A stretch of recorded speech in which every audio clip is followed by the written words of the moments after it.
ঢাকার কারওয়ান বাজারে অনেক শ্রমজীবী মানুষের একজন মোহাম্মদ ইউনুস। বলতে গেলে সারাদিনই তার এখানেই কাটে।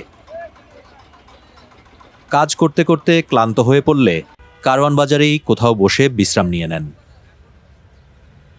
আর এখানেই কোনো চায়ের দোকানে খেয়ে নেন পাউরুটি, বিস্কুট, কেক, কলা, চা। আগের চেয়ে এখন দাম অনেক বেশি।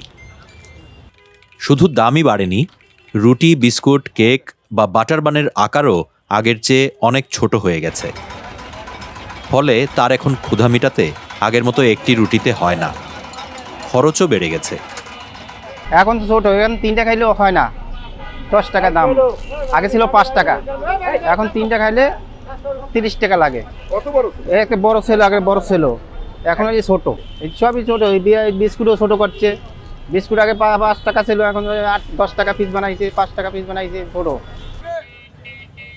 কারওয়ান বাজারে আরও অনেক মানুষের ভরসা এই চায়ের দোকান, তাদের খাবারের জায়গা এইসব দোকান। কিন্তু দোকানদাররাও পড়েছেন বিপাকে। ক্রেতাদের কাছ থেকে নানা কথা শুনতে হয়, ঝগড়াও হয় তাদের সঙ্গে।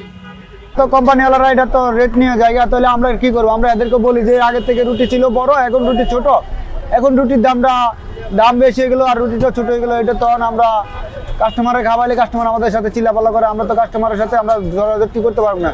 তাহলে আপনি আগের মতন জিনিসটা করেন বা একটু স্যাক্রিফাইস করেন। বাংলাদেশে অনেক বড় বড় প্রতিষ্ঠান যেমন এইসব খাদ্যপণ্য উৎপাদন করে, তেমনি অনেক ছোট প্রতিষ্ঠানও আছে। তারা সবাই বলছেন কাঁচামালের দাম বেড়ে যাওয়া এবং নতুন করে 2.5% ভ্যাট এই পরিস্থিতি তৈরি করেছে। আকিজ বেকার্স লিমিটেডের চিফ মার্কেটিং অফিসার স্বীকার করেন, পাউরুটি সহ অনেক পণ্যের আকার ছোট করার কথা।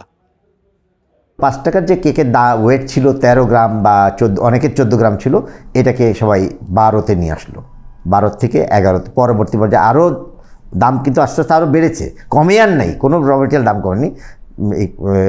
12 থেকে অনেকে 11 হলো। এর মাঝখানে ভ্যাটের একটা ইফেক্ট আসলো। বাংলাদেশে এখনও উচ্চ মূল্যস্ফীতি রয়েছে। আগামী বাজেটে এর সঙ্গে ভ্যাট আরও বাড়তে পারে। আর এই ধরনের খাদ্যপণ্যে ভ্যাট আরও বাড়লে তার চাপ পড়বে শ্রমজীবী সহ সাধারণ মানুষের উপর। বেকারি পণ্য যেগুলো আছে, বিস্কুট, কেক, এগুলো কিন্তু এখন রাস্তার পাশে সাধারণ মানুষ যখন কাজ করে এসে বসে খান।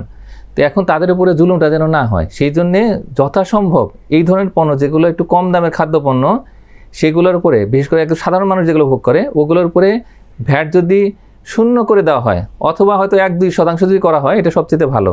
এতে করে ব্যবসাও যেমন প্রসারিত হবে, তেমনি করে কিন্তু এই মানুষের যে খাদ্যের উপরে যে চাপ, সেটা কিন্তু কমবে। মোহাম্মদ ইউনুসেরও আয় কমেছে, আর তার সঙ্গে দ্রব্যমূল্যের ঊর্ধ্বগতি তাকে দিশেহারা করে তুলেছে। আমাদের ফ্যামিলিতে 4 জন, তাই আমাদের খাওয়ানোর কষ্ট। আগে যখন বেশি খেয়ে কম খাইতে, এখন টানাই খাইতে হবে। এখন কি কাম কম, কাজ কম আর কি।